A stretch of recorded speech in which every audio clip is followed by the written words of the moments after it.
Podemos começar? Chapa 2, Unidade e Democracia, renova a DUSP. Boa tarde, colegas. Queria agradecer a presença de todos. Acho que é importante esse momento para a nossa entidade. A DUSP é uma referência aqui, não só para os docentes da própria USP, mas é uma referência como entidade no conjunto das universidades brasileiras, do movimento sindical. A sua história, né, nasceu na luta contra a ditadura, pela democracia, e ela tem, nesses últimos 30, 40 anos, dado importantes contribuições para o país, para o movimento sindical, para as liberdades democráticas. E então esse momento é um momento importante de fortalecimento da entidade, independente de quem vencer as eleições. Eu acho que vai ser uma oportunidade para que a gente possa discutir os nossos problemas, as possibilidades que existem de lutar pelos direitos, e lutar em defesa da democracia, e lutar em defesa da universidade. A chapa Unidade e Democracia Renova Andes, ela foi construída a partir de um esforço ou de uma militância, em primeiro lugar, nos últimos 2 anos, de um grupo de professores que vem dentro da universidade tomando várias iniciativas políticas, sindicais, no âmbito da DUSP, e não só da DUSP, em defesa da democracia, dos direitos, e que começaram a se aproximar e construir um projeto, uma proposta comum que tem um primeiro momento nessa formação dessa chapa. E também em um processo mais recente, que é uma luta pela unidade. A nossa chapa, nas últimas semanas, fez um esforço para construir uma chapa unitária. Nós propusemos, através de um documento, à diretoria atual da DUSP, que organizasse uma convenção unitária para discutir um programa unitário. Infelizmente, nós não obtivemos resposta a esse nosso apelo à diretoria da DUSP. Organizamos uma reunião semana passada, chamando a unidade, e infelizmente os companheiros da atual diretoria não compareceram. A gente decidiu então, a partir daí, fazer um esforço para lançar essa chapa e preservar esse nosso esforço pela unidade e pelas nossas propostas. A gente reconhece também nesse esforço a trajetória da antiga corrente de participação, os companheiros de longa data que contribuíram para a construção da entidade. Queria fazer uma homenagem aos companheiros, porque foi importante todo esse esforço. Nossa chapa não tem uma oposição à participação, pelo contrário, temos um respeito e um reconhecimento pelo trabalho da corrente de participação. O primeiro ponto que eu queria destacar, que é talvez uma identidade da nossa chapa e um ponto de divergência com a chapa 1, é o fato de que, nesse momento, embora as duas chapas apresentem no início do seu documento que a democracia está em risco, que a universidade está em risco, que as liberdades democráticas estão em risco, as nossas leituras sobre os caminhos para defender a democracia e para defender a liberdade nesse momento são bem diferentes. Os companheiros da chapa 2 defendem, desde o ano passado e nos anos anteriores, que a DUSP deve ter um protagonismo maior nas lutas democráticas, um protagonismo político também nas lutas democráticas. A gente enfatiza isso ao longo dos últimos 2 anos, pelo menos, nas assembleias e nos movimentos, que o fato da DUSP ter posição política sobre, principalmente no momento de ameaça à democracia, não significa uma partidarização da entidade, não significa que a nossa entidade está alinhada com algum partido, com algum candidato. É um momento em que não só a democracia enquanto tal está em risco, mas a própria ideia de universidade, tal qual existe hoje, a possibilidade de liberdade acadêmica, de criação e tudo mais. Então, se nesse momento a gente não consegue mobilizar a nossa categoria e não consegue colocar a DUSP num protagonismo maior, ela perde a sua relevância como entidade sindical e como entidade capaz de mobilizar um setor importante da sociedade, que é referência para outros milhares de intelectuais pelo país. Se a DUSP for capaz de ter um papel relevante, com manifestos, com posicionamentos, etc., ela não influencia só os professores da USP, ela influencia dezenas e dezenas de universidades e de setores do movimento docente nacional, inclusive. Então, a gente não está discutindo só o destino da universidade, da nossa categoria, estamos discutindo também a possibilidade da gente jogar um papel importante na defesa da democracia e das liberdades. E isso ficou evidente, essa postura diria um pouco, mas talvez seja pouco falar de pouco, uma postura tímida da DUSP, de não lutar contra o golpe, por exemplo, da Dilma. Foi um processo duro que muitos aqui enfrentaram nas ruas. Nós lutamos nas ruas contra o golpe parlamentar, jurídico parlamentar, que derrubou a presidente Dilma, e a DUSP se recusou a levar esse debate. Foi um debate duro que a gente realizou aqui, e havia uma postura de lavar as mãos em relação a esse debate.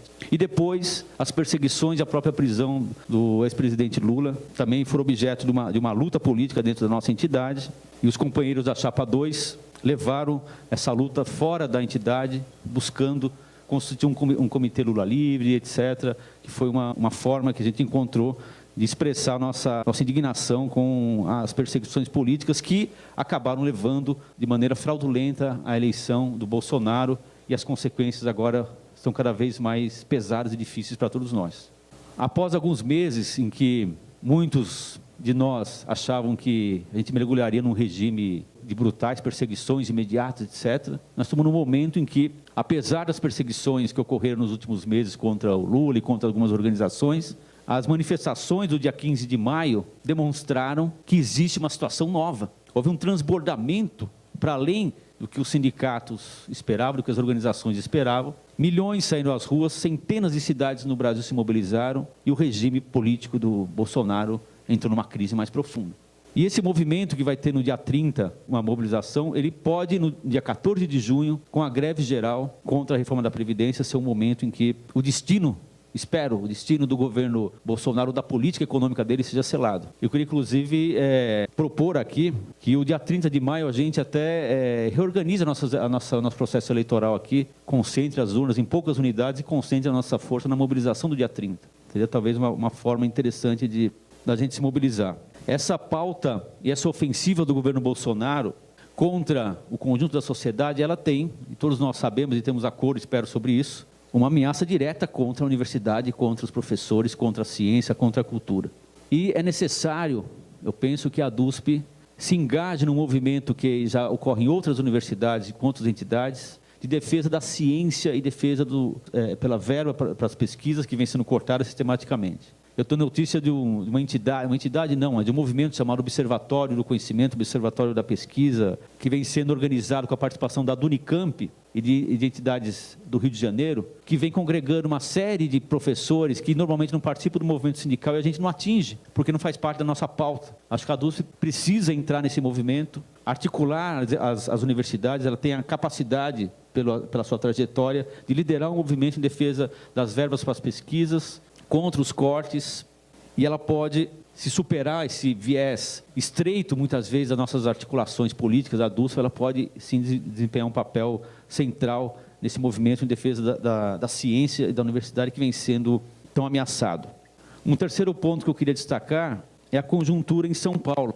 Não é à toa que a DUSP tem um protagonismo também em defesa das universidades de São Paulo, mas eu penso que é necessário a gente fazer um balanço aqui da trajetória do Fórum das Seis. Até que ponto, depois de anos de mobilização em defesa das universidades, em defesa da preservação do 9,57% de verba para as universidades, até que ponto o Fórum das Seis consegue articular e mobilizar o conjunto das universidades e das entidades. Há muitos problemas que precisam ser debatidos. Eu penso que, além do Fórum das Seis, é preciso, de um plano mais geral, uma articulação também com o funcionário público do Estado de São Paulo. Há um esforço pequeno ou inexistente da DUSP em articular, em buscar caminhos e articulações com as centrais sindicais que mobilizam o funcionalismo público. Por exemplo, a CUT. A CUT tem um papel importante na articulação dos grandes sindicatos estaduais e a gente não deveria ter uma orientação estreita em relação à articulação mais ampla, em que o Fórum das Seis possa, em uma frente comum com outros setores de funcionalismo,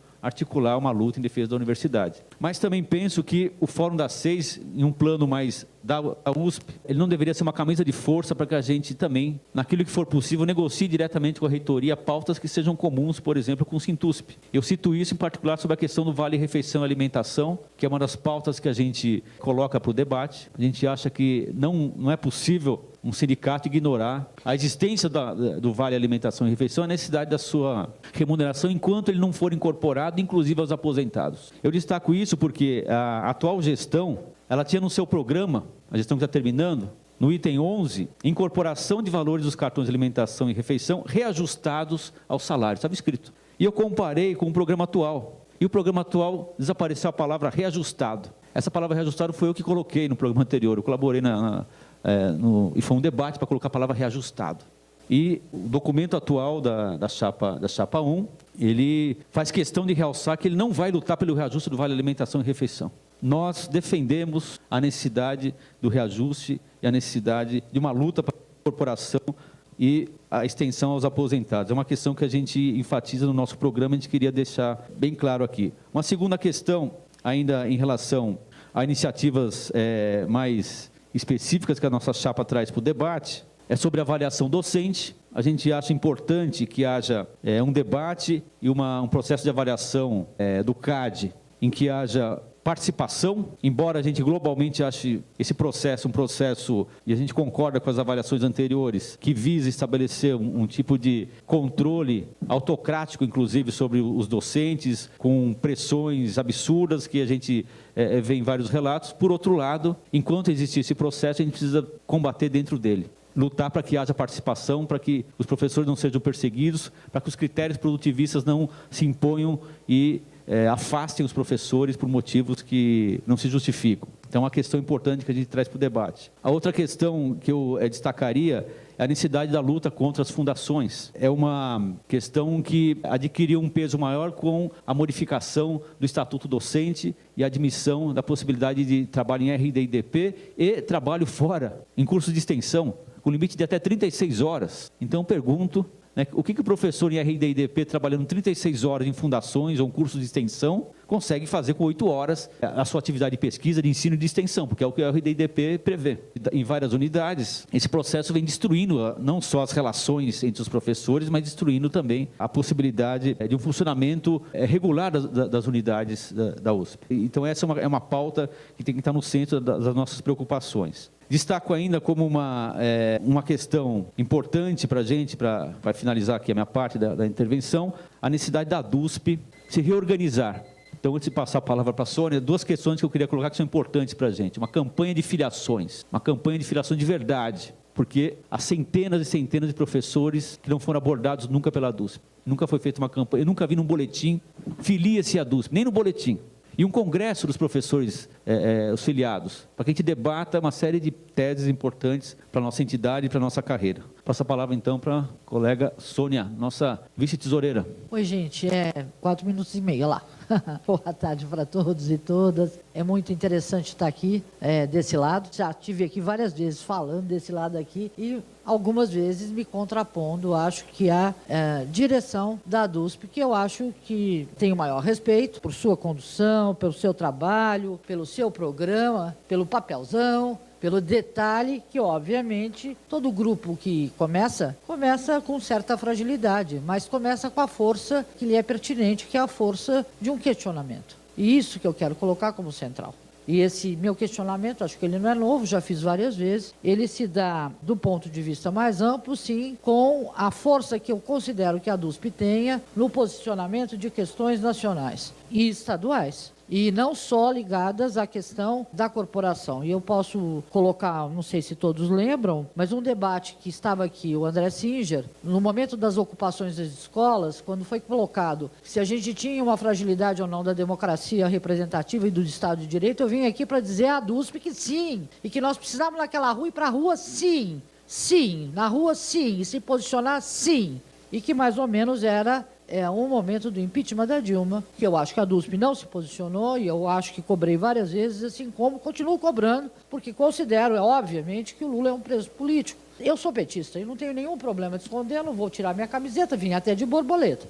Mas não é esta a questão, não é uma questão partidária. Assim como a questão da Marielle não é uma questão partidária, não é? É uma questão nacional, da democracia e do Estado de Direito. E, portanto, o sindicato tem que se posicionar, ele tem que se posicionar. Então, este é um lado externo. Agora eu quero discutir também 2 aspectos do lado interno da própria universidade. A primeira delas, eu acho que a gente tem que fazer um esforço inenarrável mesmo para a renovação.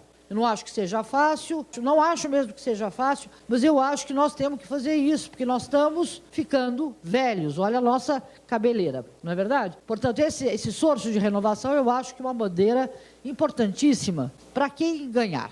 E uma segunda coisa que eu acho importantíssima para quem ganhar, já estou terminando, é que a gente efetivamente veja algumas questões que afetam a produção do conhecimento e o nosso relacionamento, não só com a ciência, posso discutir a indústria farmacêutica, não sei se temos fôlego, com as questões ambientais, com as questões de energia, mas eu quero discutir na minha área com as questões de formação de professores. Por exemplo, eu não vejo nenhum documento da DUSP que se posicione, por exemplo, com relação à extinção da CIL, que era um esforço inenarrável de integração entre as licenciaturas e de fortalecimento da formação dos professores. Portanto, não vejo a ADUSP se movimentar com relação às modificações das estruturas que organizam a universidade. Nós continuamos uma universidade de departamentos, nós continuamos uma universidade cuidando cada um da sua caixinha, bem fechadinha, e da sua carreira.